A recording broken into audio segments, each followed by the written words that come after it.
The Fraid. Once upon a time, on that hot green island of Jamaica, where monkeys live in the trees, there lived a little girl named Sue with her mother. They lived a good many miles from anywhere. Sue had no one to play with. One day she said to her mother, "Can I go down the road and play with the little boy who lives there?" "Yes," said her mother, "but mind, you come back before it's dark." And she wagged her finger at Sue, the way mothers do. Up in the trees, the monkeys saw what she did and they wagged their fingers at each other. Monkeys copy what they see people doing. "Why do I have to come back before it's dark, mother?" asked Sue. "Because if you come home when it's dark, you will be afraid." "What's afraid, mother?" asked Sue. "If you come home in the dark, you will know what afraid is." Sue went down the road, and the monkeys followed, jumping through the trees. She walked a long way to the neighbor's house and spent all day playing with the little boy who lived there.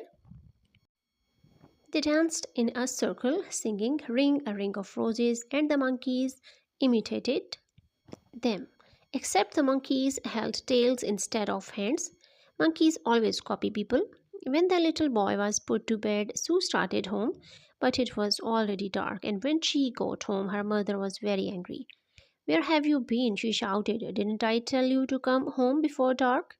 She was so angry that she shook her fist, and the monkeys in the trees shook their fists too. "But, mother, I'm not afraid," said Sue. "If you walk about in the dark, you will be afraid," said her mother. "You're to come home before it's dark, do you hear?" A few days later, Sue was lonely again. She said, "Mother, can I go play with the little boy?" "Do you promise to come home before dark?" asked her mother. "Yes, I promise," said Sue. "Then you can go, but remember what I said." So Sue went off down the road and she spent all day playing with the little boy. They played covering their eyes with their hands. The monkeys copied, but sometimes they covered their eyes with their hands, and sometimes they covered their eyes with their tails. But monkeys always copy. Sue enjoyed herself greatly. She forgot her promise. It was dark again before she started home. Her mother was furious. "We came home in the dark again," she shouted and jumped in the air. Up in the trees, all the monkeys jumped and shouted too. "I'm sorry, mother," Sue said, "but you see, I'm not afraid."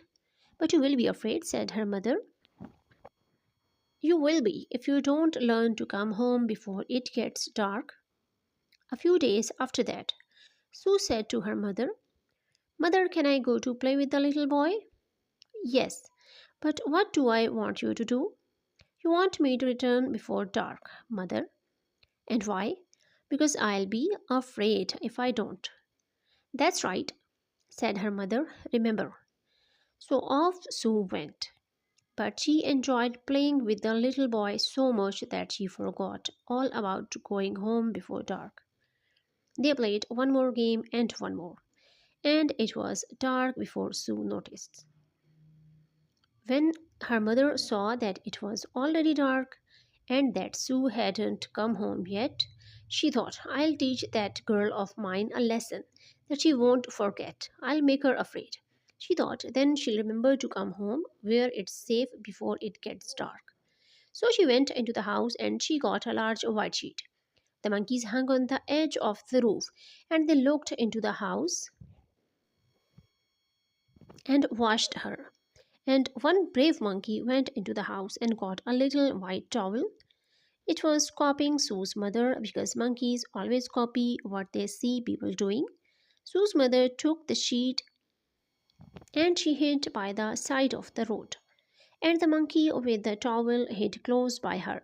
Because it was copying her, Sue came sauntering along the road, not at all afraid because she didn't know what afraid was.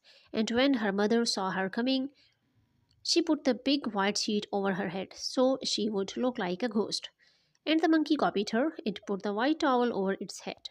When Sue came close, her mother made the sheet flap and she went whoo whoo to sound like a ghost. Sue saw this strange white thing flapping in the dark, making this strange noise, and she thought, what can this be? I know it must be the thing that mother told me about. It must be afraid.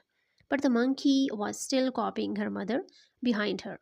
The monkey stood up with a towel over its head, and it flapped its arms and made noises as monkeys do.